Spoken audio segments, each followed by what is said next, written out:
Hi, I'm here to share with you an idea for the Hope Unbroken Initiative.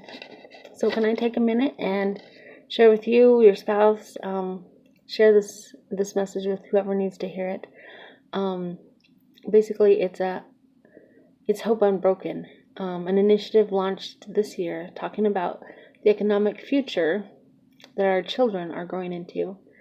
I have a goal to share this message with as many people as possible, especially people who I have an emotional interest or a vested interest in, my family and friends. So, first, I'd like to start with the concept of change. It's been said it's the constant that is always prevalent, and I remember reading the book "Who Moved My Cheese" about how hard it is sometimes for us to realize that there's a need for change, and they did it with test rats. Who they moved the cheese for the test rats, and the test rats would constantly be going back to the same place even after they'd found cheese in the new place. And why is it that it's so hard a lot of times for us to realize the need for change and then to embrace the change once we see the need for it? Another example I've heard of is Blockbuster is almost completely out of business at this time, but just as the kind of the changes were happening with entertainment and video viewing, Netflix came to Blockbuster and offered a partnership with them.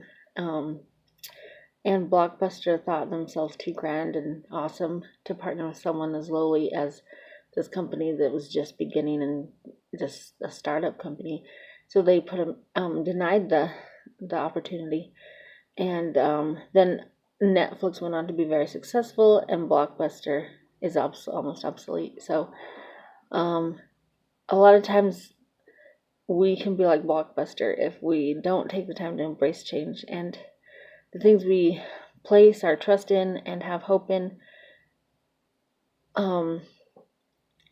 Right now in our economic world, I wanted to go through some of those things that there's need for change, and those who see it and are warned about it can have a lot easier time and go forward with hope unbroken rather than the sadness that comes from having hope in something that doesn't actually play out the way that you had hoped it would.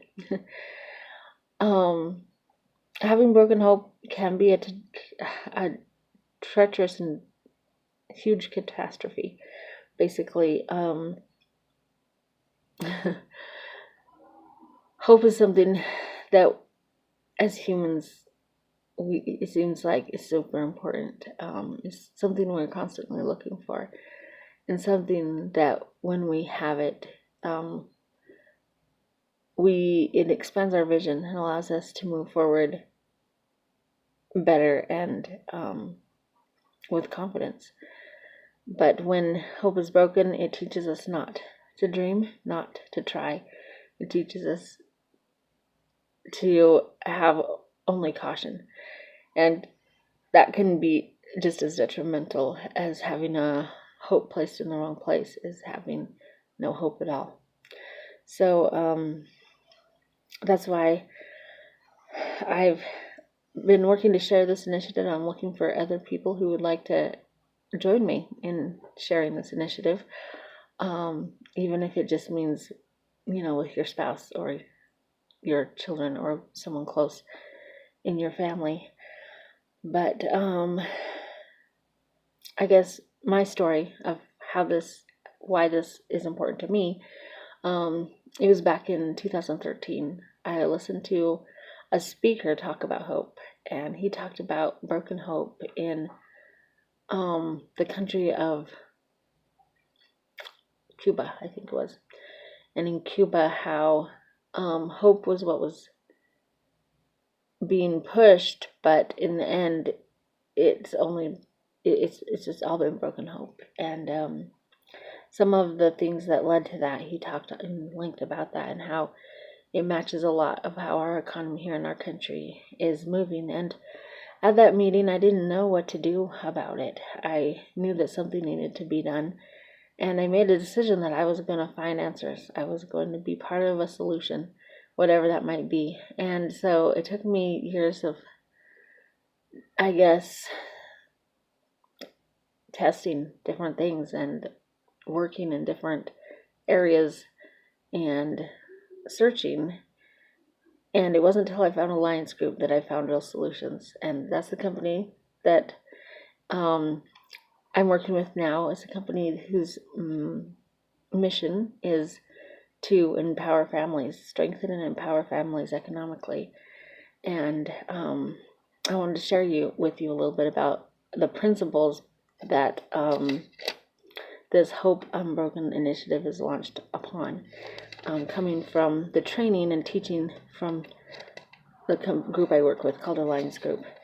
Okay, so the first value or principle, let me just turn to it in my book, that I have it is freedom of choice, having liquidity with your, as part of your economics, non-stagnant, which creates velocity. You can't have a movement of money creating more money or velocity if all your money is stagnant.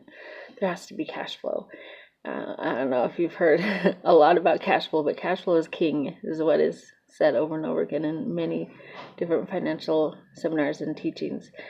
So that's the first principle that we are going to explore and learn a lot more about. Number 2 is creating positive growth cycles, a flow of money that replenishes, which creates usability and avoids unnecessary wealth transfers. So that's kind of the second principle to go on. And the third is having a personal financial reserve. If it's going to be up to me, stop thinking someone else. If it's going to be, it's up to me. Stop thinking someone else's plan is your plan, but make your own plan. Stop blaming someone for the economic problems, but take control of what's needed and how you can make it happen without having to be dependent on someone else's initiative or plans, I guess. So number 4 is avoiding risk, creating certainty. So building on certainty, and that's a huge one. That stability and certainty that avoids risk and builds on guarantees so that hope can be unbroken. Number 5 is developing long-term thinking, and this is the enjoyment part.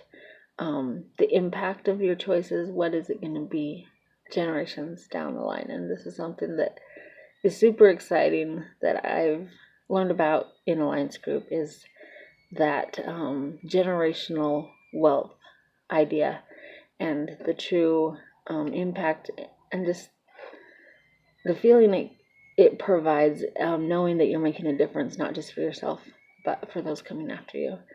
So those are my 5 core values, and let me go back to where I was before. And it's we have quite a few ways of learning more. We have books to read, and we'd like to invite you to another meeting with people who I work with. They do more in-depth training of how to apply these principles, and principles are just kind of the basis of where it's coming from, and then the application.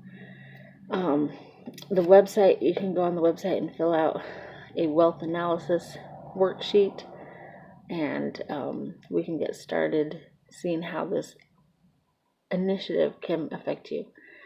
So thank you for your time.